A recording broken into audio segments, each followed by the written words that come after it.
కొన్ని నిమిషాలు వాక్య భాగంలోనికి వెళ్దాం. వాక్యాన్ని ధ్యానం చేద్దాం.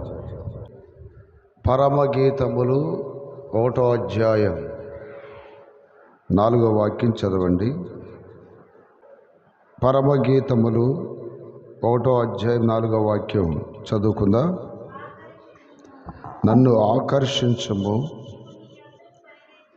మేము నీ యొద్దకు పరిగెత్తి వచ్చేదము. రాజు తన అంతఃపురములోనికి నన్ను చేర్చుకొనెను. నిన్ను బట్టి మేము సంతోషించి ఉత్సహించెదము. ద్రాక్షరసము కన్నా నీ ప్రేమను ఎక్కువగా స్మరించెదము. యథార్థమైన మనసుతో వారు నిన్ను ప్రేమించుచున్నారు. దేవుని స్తోత్రం. ప్రియులారా, ఈ మాట నేను పలుకుతున్నప్పుడు అందరూ చెప్పాలని నేను ఆశపడుతున్నాను. అందరూ చెప్పండి ఈ మాట. నన్ను ఆకర్షించుము, మేము నీ యొద్దకు పరిగెత్తి వచ్చేదము. రాజు తన అంతఃపురములోనికి నన్ను చేర్చుకొనెను. దేవుని స్తోత్రం కలుగునగాక. ఇక్కడ 2 విషయాలు రాయబడ్డాయి.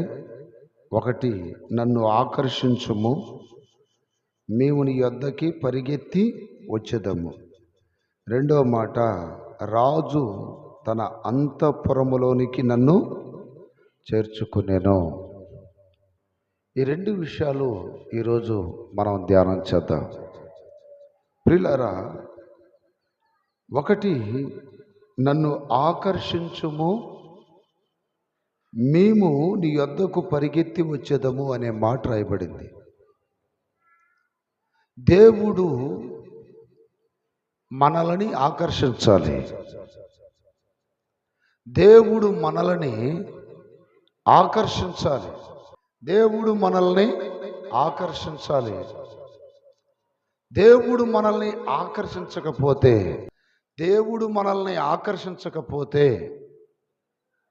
మనము దేవుని దగ్గరికి పరిగెత్తుకొని రాము. దేవుడు మనల్ని ఎప్పుడైతే ఆకర్షిస్తాడో అప్పుడు ఇక ఎక్కడా మనకి నిలవ బుద్ధి కాదు. పరిగెత్తుకొని వస్తాం ఆయన దగ్గరికి. ఈ అనుభవం అనేది దేవుని బిడ్డలకి చాలా ప్రాముఖ్యం.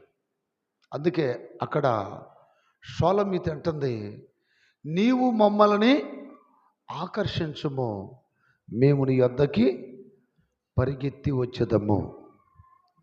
యేసు ప్రభువారు కూడా ఒక సందర్భంలో అంటాడు, నా తండ్రి ఆకర్షించకపోతే ఎవడు నా యొద్దకి రాలేడు అంటున్నాడు. ఈ రోజున మీరు ఒక ప్రశ్న వేసుకోవాలి, నిజంగా దేవుడు నన్ను ఆకర్షిస్తున్నాడా లేదా? నిజంగా దేవుడు నన్ను ఆకర్షిస్తున్నాడా లేదా? నిజముగా దేవుడు ఆకర్షిస్తే ఎలా ఉంటుందంటే,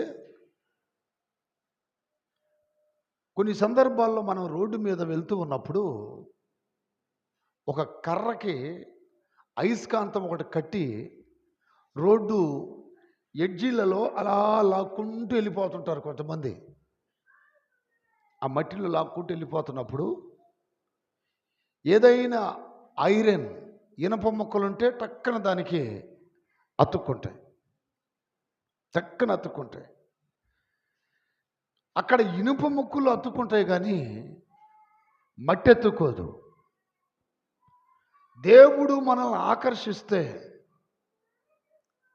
నిజముగా దేవుడు ఎవరినైతే ప్రేమిస్తున్నాడో, నిజముగా దేవుడు ఎవరినైతే కోరుకుంటున్నాడో, ఎవరినైతే ప్రేమిస్తున్నాడో, దేవుడు అలా అలా అలా ఆయన మన ముందు వెళ్తున్నప్పుడు ఖచ్చితంగా మనం ఆకర్షించబడతాం.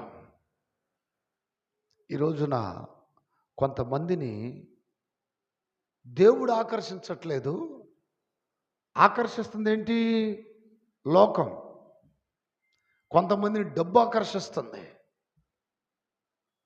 ఆ వ్యక్తులకి ఇక దేవుడితో పని లేదు. డబ్బు ఎక్కడ కనపడితే పరిగెత్తడమే. ఎందుకని? డబ్బుకు ఆకర్షితులు అవుతున్నారు. మరికొంతమంది ఈ అందానికి ఆకర్షితులు అవుతున్నారు. కొంతమంది అంటారు కదా, ఏం చూసి ప్రేమించావురా, ఏం చూసి ఇష్టపడ్డావురా. అట్రాక్షన్, ఆకర్షణీయం. మరికొంతమంది దురలవాట్లకు ఆకర్షితులు అవుతున్నారు. మరికొంతమంది వేరే వేరే కార్యాలకు ఆకర్షితులు అవుతున్నారు.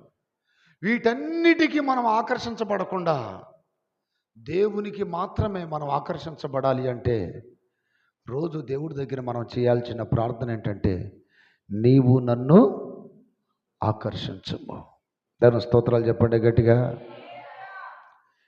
కొంతమందిని ఇదిగో ఈ సాతాను కార్యాలు ఆకర్షిస్తున్నాయి.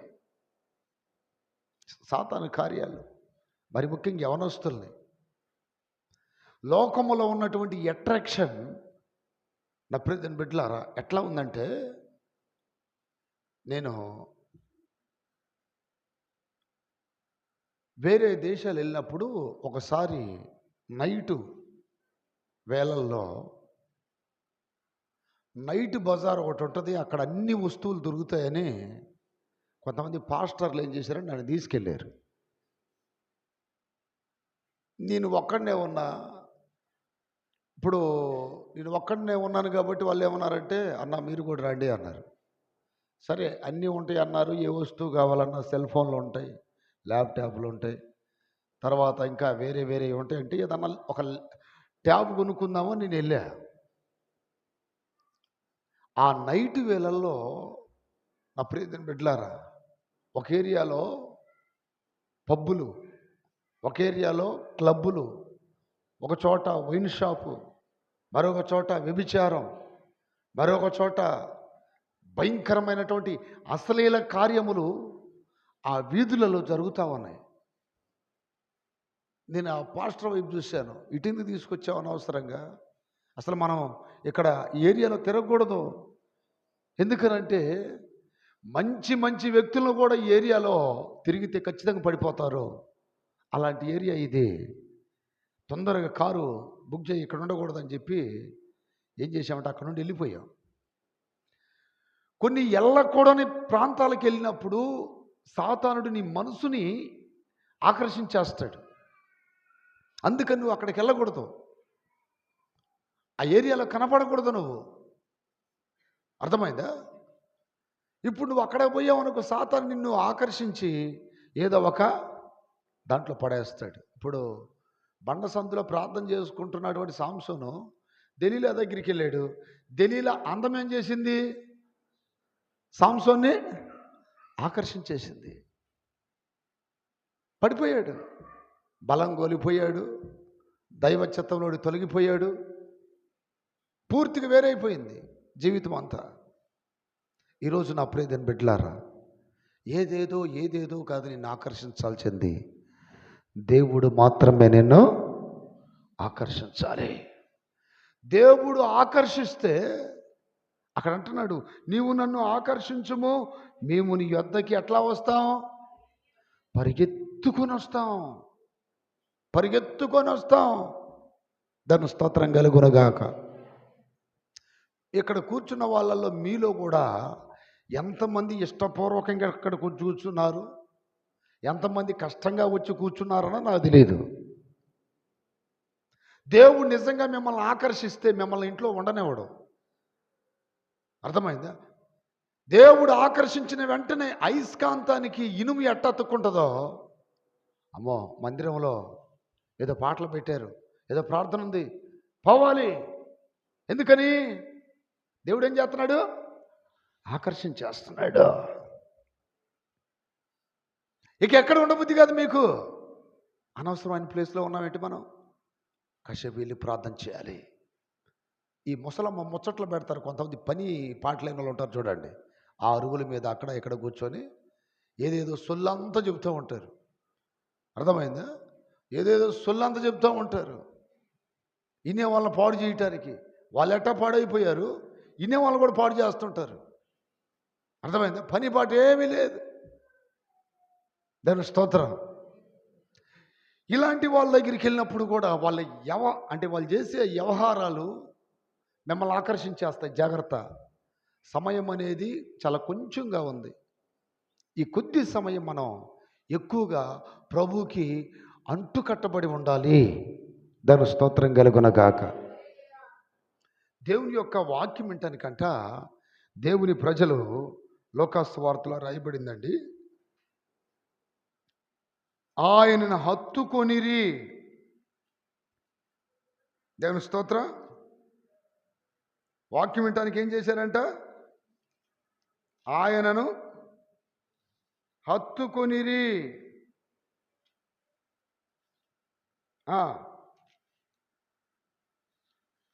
దేవుని యొక్క వాక్యం వినటానికి వారు ఆయన హత్తుకొనిరి.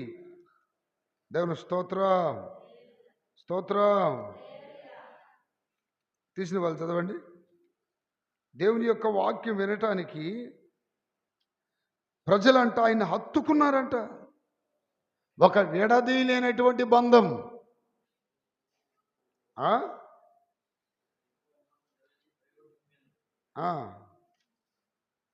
చదువు.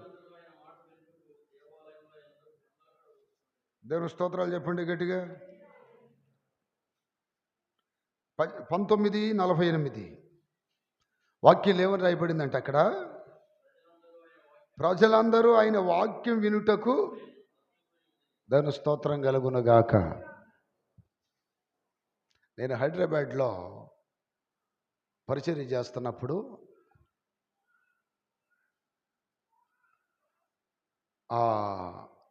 ఒక ఇంట్లో, అద్దింట్లో మేము ప్రార్థన పెడతా ఉండేవాళ్ళం.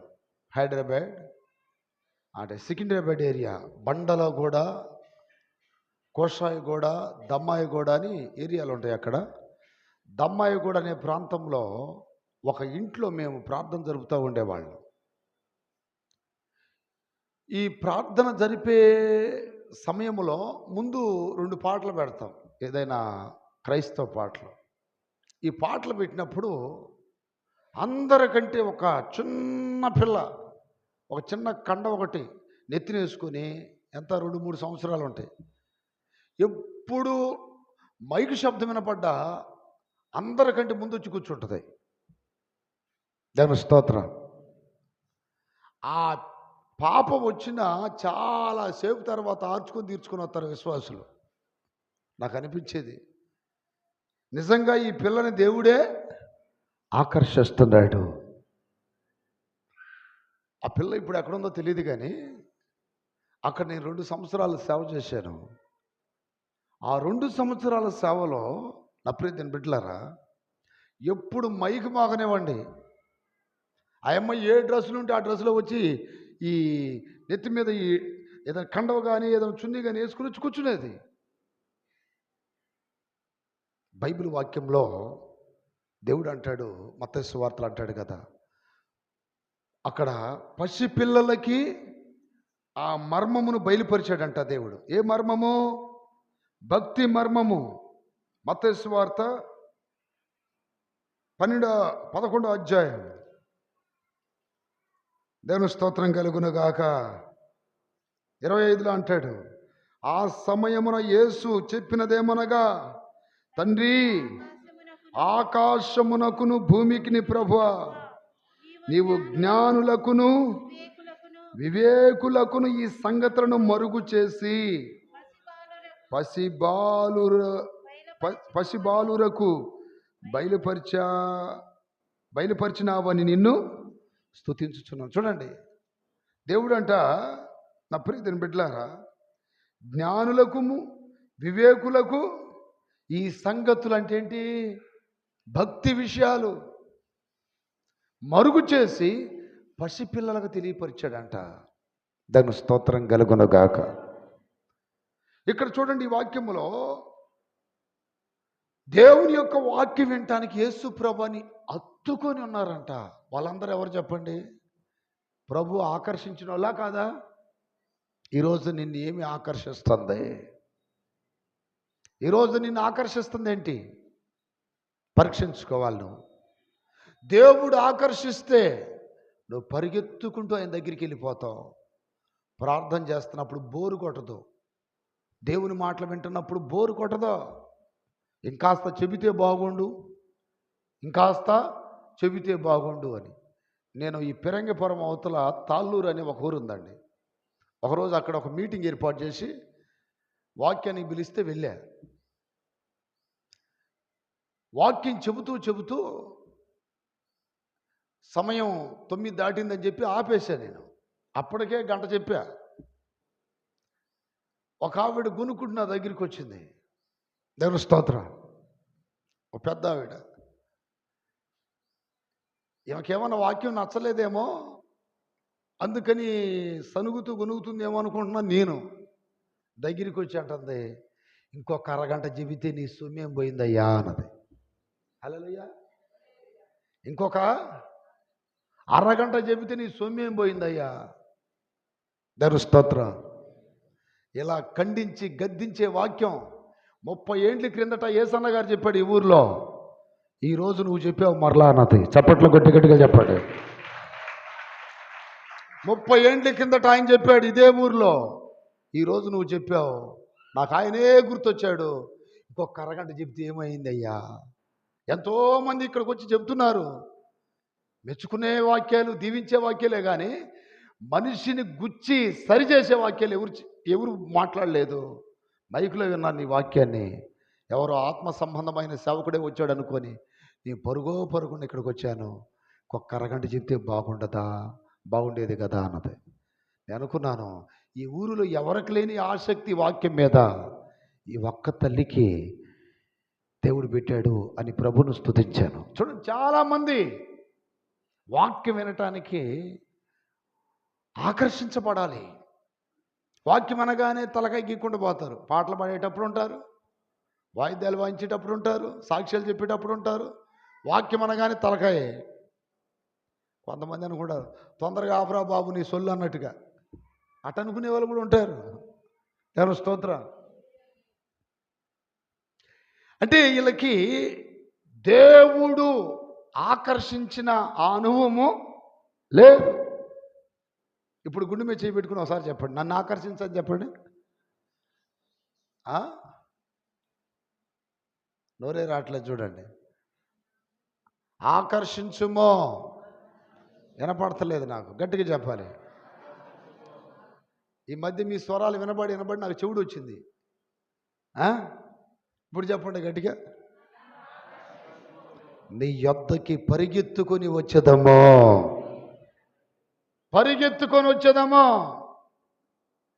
అసలు నేను కూర్చొనేవాడు దేవుడు ఒక చోట.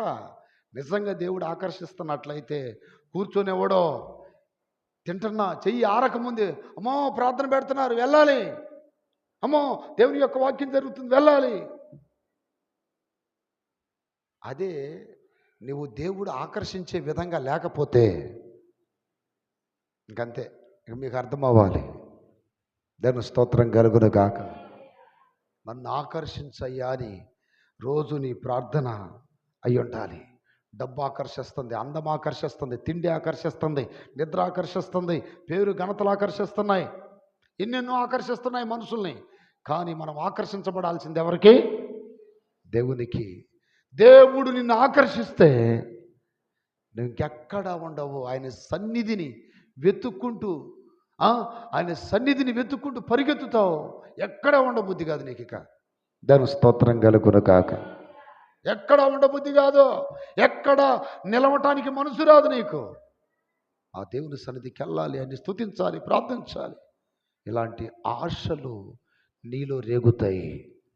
అప్పుడు అలాంటి ఆశలు నీలో కలుగుతున్నప్పుడు చెప్పొచ్చు, నిజంగా ఈ వ్యక్తిని దేవుడు ఆకర్షిస్తున్నాడు. నిజంగా ఈ వ్యక్తిని దేవుడు ఆకర్షిస్తున్నాడు. దాని స్తోత్రం కలుగును గాక. దేవుడు మనల్ని ఆకర్షించిన తర్వాత మనల్నంట దేవుడు తన అంతఃపురములోనికి చేర్చుకొనను. రెండో మాట, ఎక్కడ చేర్చుకుంటాడు? అంతఃపురములోనికి. అంతఃపురం అంటే ఏంటి? రాజులుండేది కోటల్లో, రాజులుండేది అంతఃపురములో. ఇప్పుడు సంఘము అనబడుతున్నటువంటి ఈ యొక్క పెండ్లి కుమార్తెని ఆకర్షించి ఎక్కడ తీసుకెళ్ళాలనుకుంటున్నాడు ఆయన? అంతఃపురంలోనికి చేర్చుకోబోతున్నాడంట. దేవుని స్తోత్రం కలుగును గాక. అంతఃపురంలోనికి. అందుకనే దేవుని యొక్క వాక్యంలో ఏమని రాయబడిందంటే, యోవేలు గ్రంథం 2వ అధ్యాయం 16వ వాక్యంలో రాయబడింది, జనులను సమకూర్చుడి, సమాజ కూటం ప్రతిష్ఠించుడి, పెద్దలని పిలవనంపించుడి, చిన్నవారిని స్తన్యపానము చేయు బిడ్డలను తోడుకొని రండి. పెండ్లి కుమారుడు అంతఃపురములో నుండి పెండ్లి కుమార్తె గదిలో నుండి రావాలేనో. ఎక్కడి నుండి రావాలనో? దేవుడు నిన్ను ఆకర్షించి అదిగో ఆ అంతఃపురంలోనికి చేర్చుకోవాలి అంటే, పెండ్లి కుమార్తె అనబడుతున్న విశ్వాసులారా, పెండ్లి కుమార్తెలు అనబడుతున్న సేవకులారా, సంఘ విశ్వాసులారా, మీరు ఎక్కడి నుండి రావాలంట? గదిలో నుండి రావాలంట. అంటే సంఘము పెండ్లి కుమార్తెగా సిద్ధపరచబడేది, అలంకరించబడేది ఎక్కడ? గదిలో. దేవుని స్తోత్రం కలుగునుగాక. గది అంటే ఏంటి? చాలా ఉన్నాయి గదులు. బైబిల్లో చెప్పాలంటే చాలా ఉన్నాయి గదులు. మీరు ఉపవాసం ఉన్నప్పుడు మీ గదిలోనికి వెళ్ళి తలుపు వేసుకొని రహస్యముగా చూచు మీ దేవునికి మీరేం చేయాలి? ప్రార్థన చేయాలి. సంఘానికి వ్యక్తిగత ప్రార్థన అనేది కావాలి. గది అనగా ఒకటి వ్యక్తిగత ప్రార్థన, ఉపవాస ప్రార్థనకి సాదృశ్యం. రేపు నీవు అంతఃపురమనబడుతున్నటువంటి ఆ పరలోక రాజ్యములోనికి ప్రవేశించబడాలి అంటే నీకు గది అనుభవం అనేది కావాలి. గది అనుభవం కావాలి.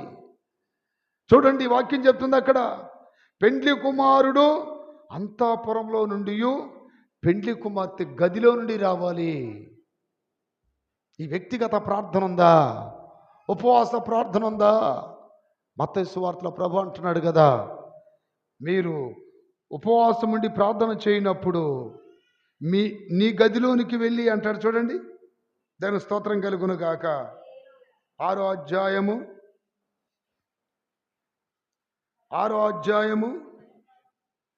17, అదేనా? 16 అంట. మీరు ఉపవాసం చేయనప్పుడు వేషధారుల వలె దుఃఖముఖులై ఉండకుడి, తాము ఉపవాసము చేయుచున్నట్టు మనుషులు కనబడవలనని వారు తమ ముఖములను వికారం చేసుకుందురు. వారు తమ ఫలం పొంది ఉన్నారని నిశ్చయముగా మీతో చెప్పుచున్నాను. ఉపవాసం చేయుచున్నట్టు మనుషులు కనబడవలనని కాక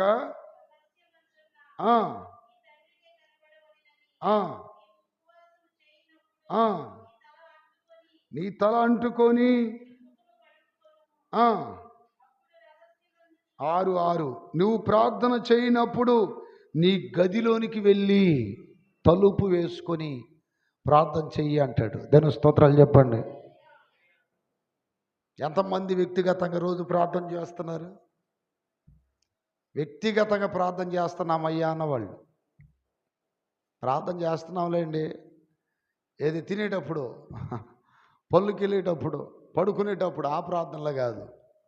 రేపు నీవు రారాజు అనబడుతున్న ప్రభుని పరిణయం ఆడాలి అంటే వివాహం చేసుకోవాలి. ఇప్పుడు ప్రభుకి తగినట్టుగా నీవు అలంకరించబడాలి అంటే నీకు వ్యక్తిగత ప్రార్థనలో ఆయనకి నచ్చినట్టుగా దేవుడు నిన్ను సిద్ధపరుస్తాడు, తయారు చేస్తాడు. అందుకని వ్యక్తిగత ప్రార్థన దేవుని బిడ్డలకు చాలా ప్రాముఖ్యమైన విషయం. ఇద్దరు కలిసి చేసే ప్రార్థనలు వేరు, గుంపుతో చేసే ప్రార్థనలు వేరు, సంఘముతో చేసే ప్రార్థనలు వేరు, వ్యక్తిగతంగా చేసే ప్రార్థనలు వేరు. ఇప్పుడు అంతఃపురంలోనికి రావాలి అంటే ఒకటి నీకు ప్రార్థన అనే గది అనుభవం నీకు కావాలి. దాని స్తోత్రం కలుగును గాక. వ్యక్తిగత ప్రార్థన కావాలి. ఈ వ్యక్తిగత ప్రార్థన నీకు ఉన్నంత కాలం ఏది ఎవరు నిన్ను టచ్ చేయలేరు. ఏది ఎవరు నిన్ను టచ్ చేయలేరు. ఎవరు నీ ప్రయాణాన్ని ఆపలేరు. ఎవరు నిన్ను సల్లార్పలేరు. ఎవరు నిన్ను పడగొట్టలేరు. ఎవరు నిన్ను నిరుత్సాహపరచలేరు. నీ ప్రార్థన నీకు ఆయుధం. నీ ప్రార్థన నీకు బలం. నీ ప్రార్థన నీకు శక్తి. నీ ప్రార్థన నీకు ధైర్యం. నీ ప్రార్థన నిన్ను నడిపించింది. వ్యక్తిగత ప్రార్థన లేకపోతే నీరసించిపోతావు. కలవరాలు వస్తాయి, భయాలు వస్తాయి. అమ్మో ఏమైనా జరగబోతుందో ఏంటో. ఇలాంటి కొంతమంది చూడండి, అన్నీ బాగానే ఉంటాయి, ఏదో జరగబోతుంది అన్నట్టు భయం. దాని స్తోత్రం కలుగునుగాక. ఏదో జరగబోతుంది అన్నట్టుగా భయం. ఇలాంటి భయాలతో కలవరాలతో చాలామంది బ్రతుకుతున్నారు. అవన్నీ జయించడానికి మీకు ఒక సీక్రెట్ చెప్తున్నా వినండి. మీరు ఎవ్వరూ లేని సమయంలో పర్సనల్గా మందిరంలో కానివ్వండి, ఇంట్లో కానివ్వండి, వ్యక్తిగత ప్రార్థన చేయండి. వాటన్నిటి నుండి మీరు విడుదల పొందుతారు. రాజకుమార్తె అనబడుతున్న సంఘానికి గది అనుభవం కావాలి అంటే వ్యక్తిగత ప్రార్థన. రెండోది గది అనుభవం అంటే ఏంటి తెలుసా మీకు? 120 మంది మేడ గదిలో పరిశుద్ధాత్మను పొందారు. గట్టిగా చెప్పండి. 120 మంది ఏ గదిలో? మేడ గదిలో పరిశుద్ధాత్మను పొందారు. అపోస్తుల కార్యం. దేవుని స్తోత్రం కలుగునుగాక. రాణి అనబడుతున్న సంఘము సంపూర్ణముగా అలంకరించబడాలి అంటే ఒకటి ప్రార్థన జీవితం కావాలి. రెండోది పరిశుద్ధాత్మ అనుభవం కావాలి. దేవుని స్తోత్రం కలుగునుగాక. స్తోత్రం కలుగునుగాక. అపోస్తుల కార్యం 1వ అధ్యాయం 13వ వాక్యంలో రాయబడింది. వారు పట్టణములో ప్రవేశించి తాము బస చేయుచుండిన మేడ గదిలోనికి ఎక్కిపోయిరి. చాలు. యేసు ప్రభువారు మరణించి తిరిగి లేచి ఒలీవల కొండ మీద నుండి ఆరోహణమై వెళ్ళిపోయాడు. వెళ్ళిపోతున్నప్పుడు ఆయన చెప్పాడు, పరిశుద్ధాత్మ మీ మీదకి వచ్చింది, మీరు శక్తి పొందుతారు, ఆ పరిశుద్ధాత్మ కొరకు కనిపెట్టండి అని చెప్పినప్పుడు వారు మేడ గదిలో 120 మంది యేసు ప్రభువారు తల్లితో, అంటే ఇంక్లూడింగ్ యేసు ప్రభువారు తల్లి, అందరూ కలిసి కనిపెడుతున్నారంట. అంటే ఇదేంటిది? గ్రూప్ ప్రార్థన. ఆ ప్రార్థన ఏమో వ్యక్తిగత ప్రార్థన, ఇదేమో గుంపుతో చేస్తున్న ప్రార్థన, అంటే సంఘముతో చేస్తున్న ప్రార్థన. ఈ రోజున సంఘ సహవాసం నీకు ఉండాలి. ఈ రోజున సంఘముతో కలిసి ప్రార్థించే అనుభవం కావాలి. రాత్రి దగ్గర గంట పైనే ప్రార్థన చేశారు. అలాంటి ప్రార్థనలు ఉండాలి మీకు. దాని స్తోత్ర. రాత్రి చాలాసేపు ప్రార్థన చేశారు. అలాంటి ప్రార్థన ఉంటే మీరు బలపడతారు, శక్తి పొందుకుంటారు. అప్పుడే బిడ్డలారా, ఈ అనుభవాలు కావాలి మీకు. ఇప్పుడు మేడ గదిలో వాళ్ళు ఏం చేస్తున్నారు? మేడ గదిలో పరిశుద్ధాత్మ కొరకు కనిపెడుతున్నారంట. దాని స్తోత్రాలు చెప్పండి, గట్టిగా చెప్పండి. మేడ గది అంటే రెండో అనుభవం ఏంటి తెలుసా? పరిశుద్ధాత్మ కొరకు మనం ఏం చేయాలి? కనిపెట్టాలి. సంఘము పరిశుద్ధాత్మ కొరకు కనిపెట్టాలి. పరిశుద్ధాత్మతో నింపబడాలి. పరిశుద్ధాత్మ అనుభవంలోనికి రావాలి. అన్య భాషలతో మాట్లాడాలి. చాలామంది మారు మనసు పొందుతున్నారు, బాప్తిస్మాలు పొందుతున్నారు, కానీ పరిశుద్ధాత్మ రాట్ల. పెండ్లి కుమార్తె గదిలో నుండి రావాలంటున్నాడు దేవుడు. వ్యక్తిగత ప్రార్థన అనే గది కావాలి. పరిశుద్ధాత్మ అనుభవం అనే గదిలో నుండి సంఘం బయటికి రావాలి. కొంతమందికి ఈ అనుభవం తెలియక పరిశుద్ధాత్మ అనుభవాన్ని వాళ్ళు ఇష్టపడట్లేదు.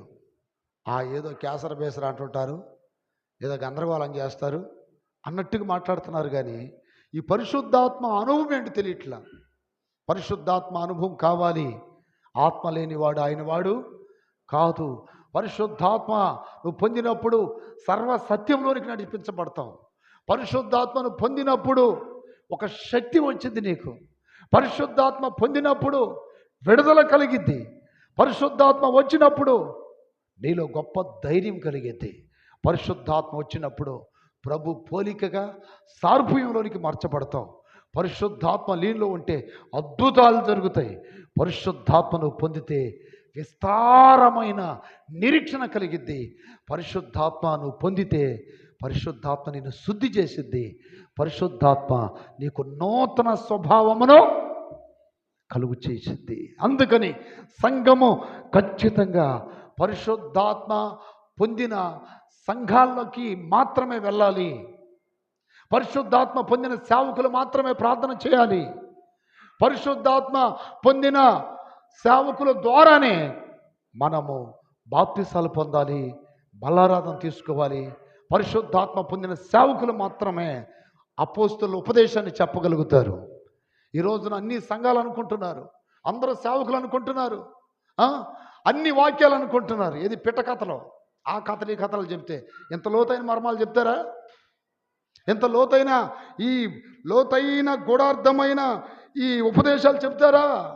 ఏ కాడికి అదిగో అత్త గురించి కాసేపు, కోడల గురించి కాసేపు, మామ గురించి, మామ పంచెల గురించి, అత్త చీరల గురించి, కోడల ఓని గురించి ఈ చెప్పడమే కానీ వాక్యంలో ఉన్నటువంటి మర్మాలు చెప్పట్లా.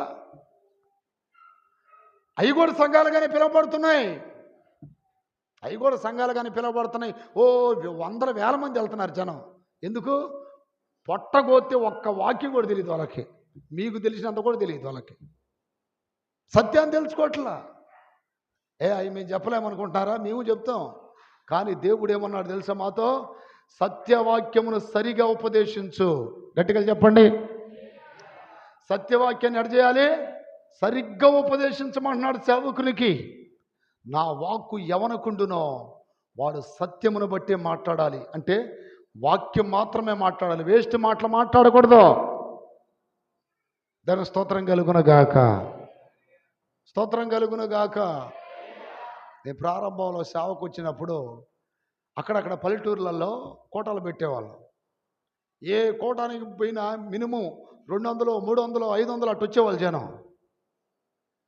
ఒకరోజు నేను అనుకున్నాను, వాక్యం బాగా ఇంట్రెస్ట్గా వింటున్నారు అనుకున్నా నేను. ప్రభు చెప్తున్నాడు, నువ్వు చెప్తుందంతా చెత్తేనన్నాడు. ఎందుకు వస్తున్నారు వాళ్ళంతా? నవ్విస్తానని బాగా. దేవ స్తోత్రం. ఏం చేస్తున్నానని బాగా నవ్విస్తాడు జెర్మియా పాస్టర్ గారని. ఒకరోజు దేవుడు నాతో మాట్లాడాడు. వాళ్ళు కేవలం నవ్వటానికే వస్తున్నారు కానీ వాక్యం వినటానికి రావట్లేదన్నప్పుడు నేను ఇక అప్పుడు దేవుణ్ణి అడిగా, అయ్యా ఇది పరిస్థితి అన్నప్పుడు నువ్వు చెయ్యి జాపు అన్నాడు. చెయ్యి జాపినప్పుడు ఒక స్టాంపు తీసుకొని అట్లా వేసేసాడు నా చెయ్యి మీద. దేవ స్తోత్ర. ఇట్లా స్టాంప్ వేసేసాడు. ఇక నువ్వు జన్మలో ఎప్పుడు ఈ చెత్త బోధ కాకుండా బైబిల్ వాక్యం మాత్రమే నువ్వు బోధించాలి, ఉపదేశం మాత్రమే బోధించాలని నాకు స్టాంప్ వేసేసాడు ఆ రోజు. అప్పటి నుండి నేను ఇక ఏది మాట్లాడినా అప్పుడే బిడ్డల వాక్యంలో నుండి ఎందుకు రెఫరెన్స్లు తీసి చెప్తున్నానంటే ఈరోజు అర్థం కాకపోయినా కొద్ది రోజుల తర్వాత అర్థం చేసుకుంటారు. మీకు కొంతమందికి అర్థం కాకపోయినా కొంతమందికైనా అర్థమైద్దని. ఎందుకంటే ఈ వాక్యంలో ఉన్న లోతులు. రాజు అనబడుతున్న ఆ ప్రియుణ్ణి ఎదుర్కోవాలంటే రేపు సంఘము ఒకటి వ్యక్తిగత ప్రార్థనల నుండి రావాలి, రెండోది పరిశుద్ధాత్మ అనుభవంలో నుండి రావాలి.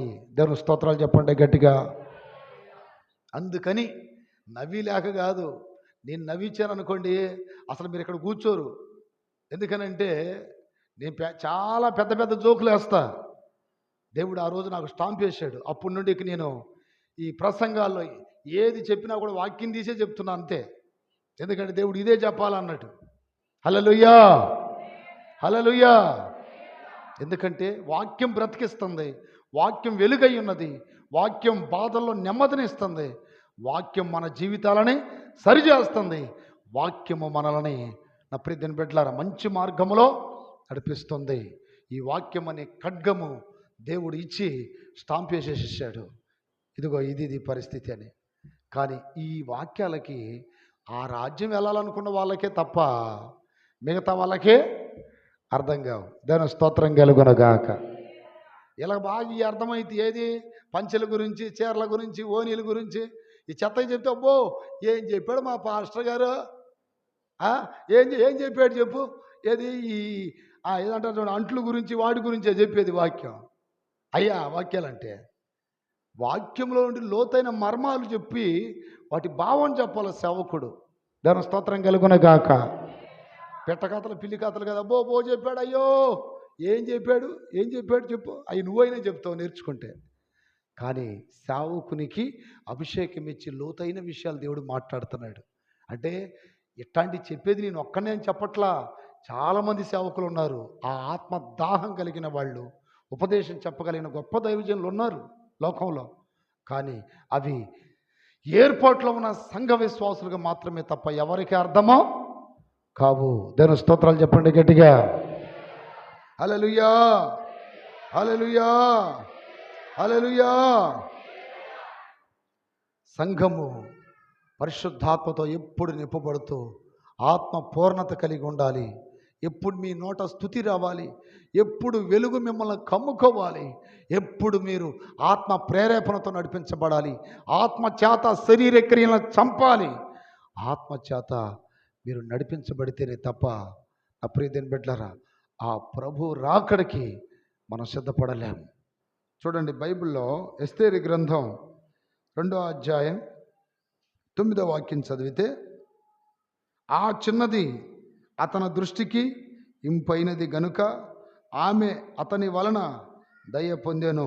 కాబట్టి ఆమె పరిమళ క్రియల కొరకైన వస్తువులను, ఆమెకు కావలసిన భోజన పదార్థములను, రాజు ఇంటిలో నుండి ఆమెకి ఇవ్వదగిన 7 ఆడపిల్లలను అతడు ఆమెకి త్వరగా ఏర్పరిచి ఆమెను ఆమె చెలికత్తెలను అంతఃపురములో అతి శ్రేష్టమైన స్థలమందుంచెను. చేతుల పైకెత్తి గడిగలు చెప్పండి. అర్థమైందా? బైబిల్లో ఎస్తేరు అనే ఒక తల్లి ఉంది. ఈ ఎస్తేరుకి అమ్మ లేదు, నాన్న లేడు, ఒక అనాథ. బాబాయ్ పెంచుతున్నాడు. ఒక రోజున ఆ దేశపు రాజుగారికి రాణిగా సెలెక్ట్ చేయటానికి ఆ దేశంలో ఉన్న కన్యకలందరినీ పోగు చేస్తే వారికి 12 నెలలు సౌందర్య క్రిములతో అలంకరించి సాధన చేసి ఒక్కొక్కరిని ఆయన దగ్గరికి తీసుకెళ్ళినప్పుడు ఎవరినైతే ఇష్టపడతాడో వారు మాత్రమే సెలెక్ట్ అయినట్టు, వారు మాత్రమే రాజుగారికి భార్య అయినట్టు. అయితే అనేక మంది కన్యకల్ని ఈ 12 నెలలు నా ప్రియమైన బిడ్డలారా అలంకరించి తీసుకొస్తే ఒక్కరు కూడా ఆయనకి నచ్చలేదంట.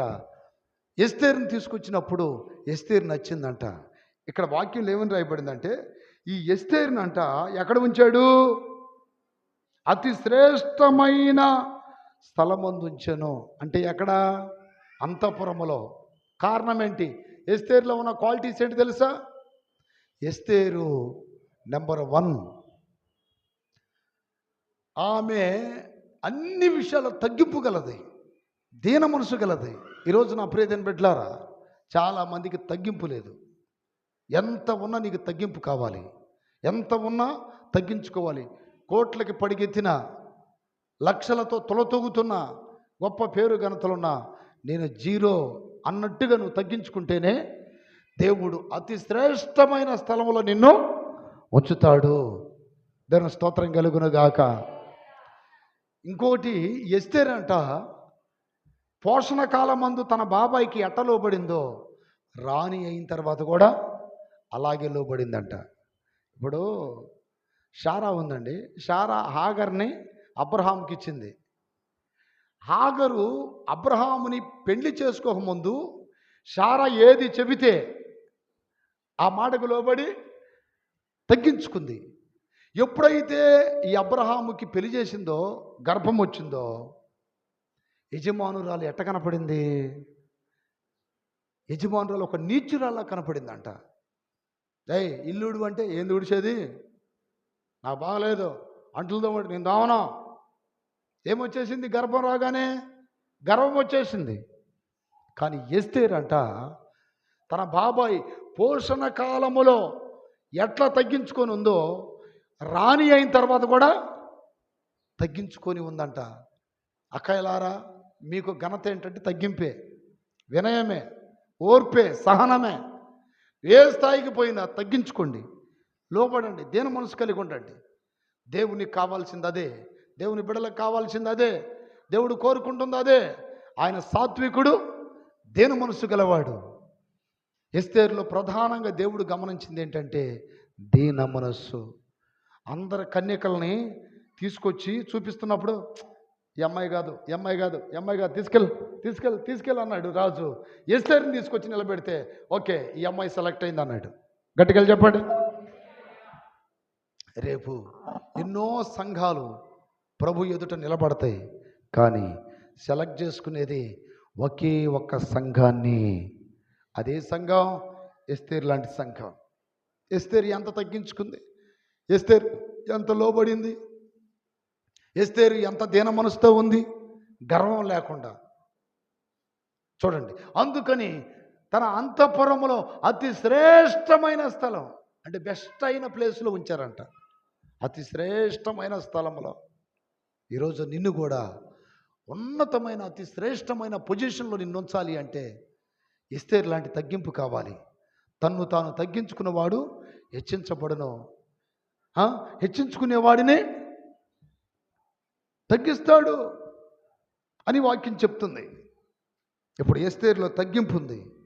రోజు ప్రార్థన చేసుకోవాలి. ఎంత ఎదిగినా, ఈ మధ్య ఎవరో రాజకీయ నాయకుడు చెప్తున్నాడు, నేను బైబిల్ చదివాను, తన్ను తాను తగ్గించుకున్నవాడు హెచ్చించబడతాడు, హెచ్చించబడేవాడు తగ్గించబడతాడని ఎవరో ఈ మధ్య ఒక అతను ఎవరో అయ్యాడు కదా, అతను అంటున్నాడు. అంటే ప్రతి ఒక్కరూ ఇప్పుడు దేని వైపు చూస్తున్నారు? బైబిల్ వైపే. బైబిల్ సూత్రమే నన్ను ఈ రోజున ఈ డిప్యూటీ సీఎంగా చేసిందని ఒప్పుకున్నాడు.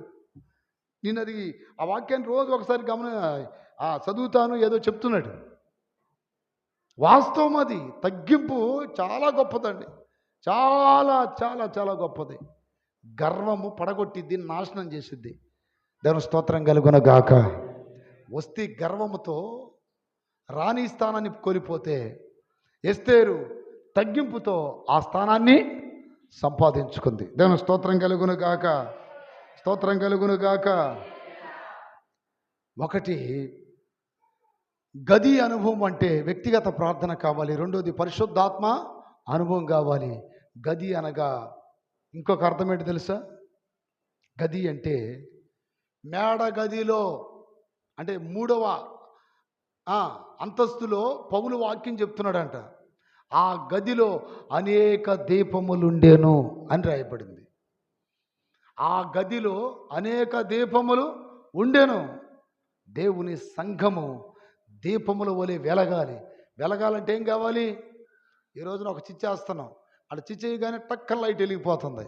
పూర్వకాలంలో ఒక లైట్ ఎలగాలి అంటే దాంట్లో నూనె పోయాలి, ఒత్తి పెట్టాలి, అప్పుడప్పుడు శుభ్రం చేయాలి. దేవుని సంఘము ఒకటి నూనె అనే అభిషేకంతో నింపబడాలి, ఒత్తి అనే విశ్వాసం ఉండాలి. అప్పుడప్పుడు ఆ దీపమును క్లీన్ చేసినట్టుగా నీ ప్రాణాత్మ దేహములో నిన్ను నీవు శుద్ధి చేసుకోవాలి. అప్పుడు మాత్రమే నీవు వెలిగించబడతావు. ఆ గదిలో అనేక దీపములుండెను. అపోస్తుల కార్యం, దేవుని స్తోత్రం కలుగును గాక, 20వ అధ్యాయము 9వ వాక్యం. అప్పుడు అదేనా? చూడండి, మేడ గదిలో అనేక దీపములుండేను. అపోస్తుల కార్యం 20వ అధ్యాయం 9వ వాక్యం. అనేక దీపములుండేను. మీరు లోకానికి వెలుగై ఉన్నారని చెప్పాడు. మీ వెలుగులోనికి అనేక మంది రావాలి అని చెప్పాడు. దేవుని స్తోత్రం కలుగును గాక. దేవుడు నన్ను వెలిగించాడు, నా వెలుగులోకి మీరు అందరూ వచ్చారు. దేవుని స్తోత్రం. దేవుడు నన్ను ఒకసారి వెలిగించాడు, చీకటి బ్రతుకుని వెలిగించాడు. ఈ చీకటి బ్రతుకుని వెలిగించి ఈ రోజున ఈ వెలుగులోనికి అనేక మందిని నడిపించాడు. అలాగే దేవుడు మిమ్మల్ని కూడా వెలిగిస్తే అనేక మంది మీ వెలుగులోకి వస్తారు, అనేక మంది మీ వెలుతురులో సంచరిస్తారు. సంఘంతో ఏమంటున్నాడు? మీరు లోకానికి వెలుగై ఉన్నారు. నీవు బుడ్డి సరి చేసుకో, దీపం సరి చేసుకో, దాని నిండా నూనె పోయి, దానికి ఒత్తిపెట్టు, దాన్ని ఎప్పుడు రగిలించు. అతడు మండుచు ప్రకాశించుచున్న దీపమై ఉండేను. బాప్తిస్మిచ్చి యోహాను గురించి ప్రభు చెప్పిన సాక్ష్యం. ఎప్పుడు మండుతుండాలి దేవుని బిడలో, ఎప్పుడు మండుతూ ఉండాలి. మండే వాళ్ళు ఎట్టుంటారు? ప్రార్థన చేసేటప్పుడు కొంతమందిని గమనిస్తాను చూడండి. ప్రార్థనలో కూర్చోగానే మంత్రాలు చదువుతూ ఉంటారు. మండుతున్నారా? ఒక ఆమె అయితే తల్లి పాపం అందరు ప్రార్థన చేస్తుంటే ఈ ముసుకేసింది, ఒక ముసుగు, ఇది గిట్ట. దేని స్తోత్రం. బ్రదర్స్ని అయితే తొందరగా గమనించగలం, కానీ ఆడవాళ్ళని గమనించలేము. ముసుకేసుకొని ఆ బైబిల్ మీద పడి నేను అనుకున్న ప్రార్థన చేస్తుంది అనుకుంటున్నా. అప్పటికే ఒక అరగంట గంట ప్రార్థన అయిపోయిన తర్వాత ఆమెనంటే అందరు లేచారు, ఏం లేవట్లేక ఏమైందా అని చెప్పి లే అంటే లేచి ఏందయ్యా లేపేవాళ్ళది అంటే లేపొద్దా అంటే ముసుకేసుకొని ఏం చేస్తుంది? నిద్రపోతుంది. పాపం ఆ నోట్లో ఉన్న జొల్లంతా దేని మీద గారింది? బలిపీఠం మీద అదే బైబిల్ మీద గారిపోయింది. పేపర్ల మొత్తం తడిచిపోయినాయి.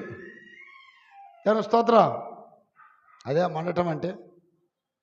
యేసయ్య ప్రార్థనలో మండాడు. ఆయన ప్రార్థన చేస్తున్నప్పుడంట చెమట రక్త బిందువుల వలె పడిందంట ప్రార్థన చేస్తుంటే. దాని స్తోత్రం కలుగును గాక. ప్రార్థన చేస్తే నీకు చెమట రావాలి. ప్రార్థన చేస్తుంటే చెమట పట్టాలి. గురకలు రాకూడదు, నిద్ర రాకూడదు. నువ్వు ప్రార్థన చేస్తున్నావంటే చెమట్లు పట్టాలి. యేసుప్రభువారు ప్రార్థన చేసింది ఎప్పుడో తెలుసా? మంచి చలికాలంలో.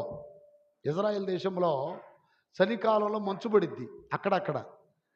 అలాంటి మంచు సమయంలో యేసుప్రభువారు ప్రార్థన చేశాడు. ఎందుకనంటే చెప్తానండి. యేసుప్రభువారిని పట్టుకున్నప్పుడు చలిమంట వేశారని ఉంది బైబిల్లో. ఆ చలిమంట దగ్గర పేతురు కూడా వెళ్ళి కూర్చున్నాడంట. యేసయ్య శిష్యుల్లో నువ్వు ఒకడవే కదా అంటే, అసలు మీరు అనుకున్న యేసయ్య ఎవరో నాకు తెలియదు అన్నాడంటే అది ఏ కాలం? చలికాలం.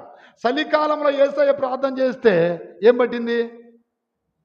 చెమట పట్టింది. అంటే పని చేసేవాడికి చెమట పట్టింది. కానీ చలికాలంలో నప్రేదని బిడ్డలారా ఎంత కష్టపడితేనో చెమట వచ్చేది. ఎంతో కష్టపడాలి, ఎంతో ప్రయాసపడాలి.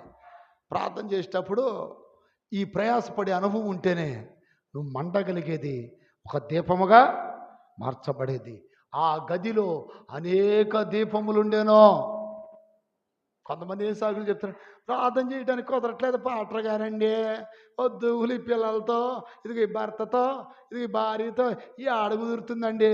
అప్పుడు నువ్వేం చేయాలంటే అందరూ పడుకున్న తర్వాత ఏం చేయాలి? అప్పుడు చేయాలి ప్రార్థన.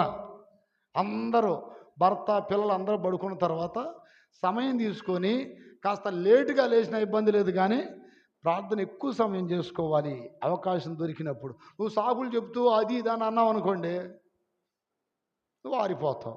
ఆరిపోయే వాళ్ళ కోసం కాదు ప్రభు రావాలనుకుంటుంది. ఎగ్జాంపుల్, బుద్ధి లేని కన్యకలు, బుద్ధి గల కన్యకలు. బుద్ధి లేని కన్యకలు గదిలోనికి చేర్చబడ్డారా? బుద్ధి గల కన్యకలు చేర్చబడ్డారా? ఎందుకని?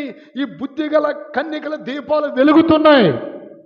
బుద్ధి లేని కన్యకలని రానిలేదంట, తలిపేసేసాడంట.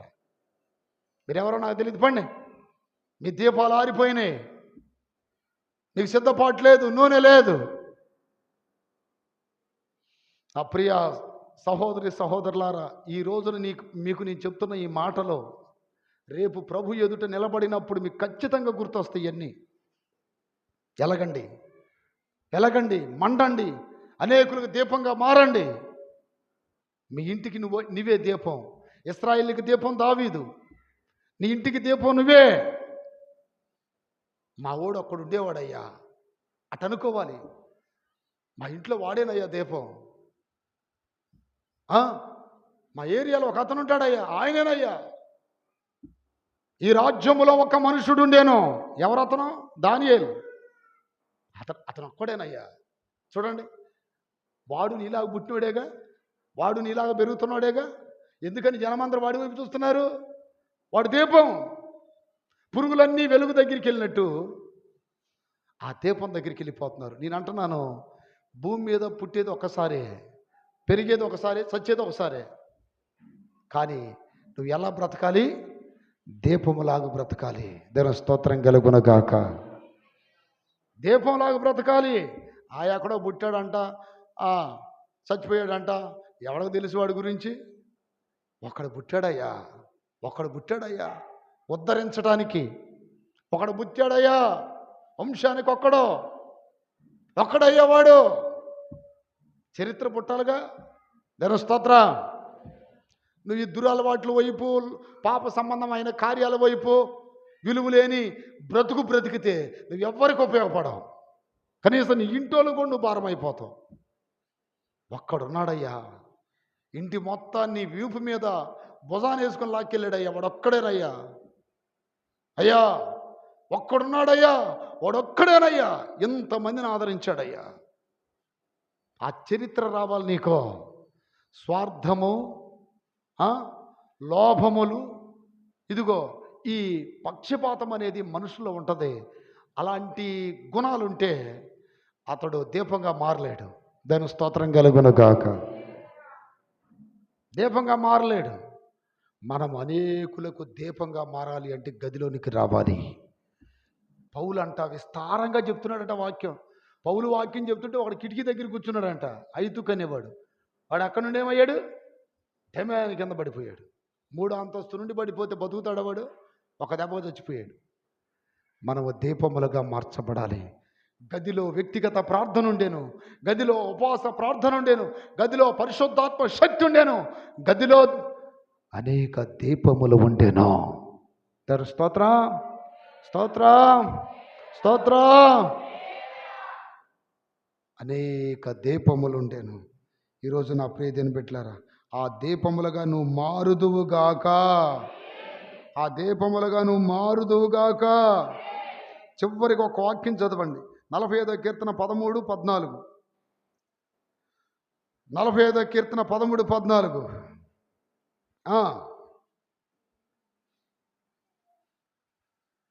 దేవుని స్తోత్రం కలుగునుగాక. రాజకుమార్తె కేవలం మహిమ గలది,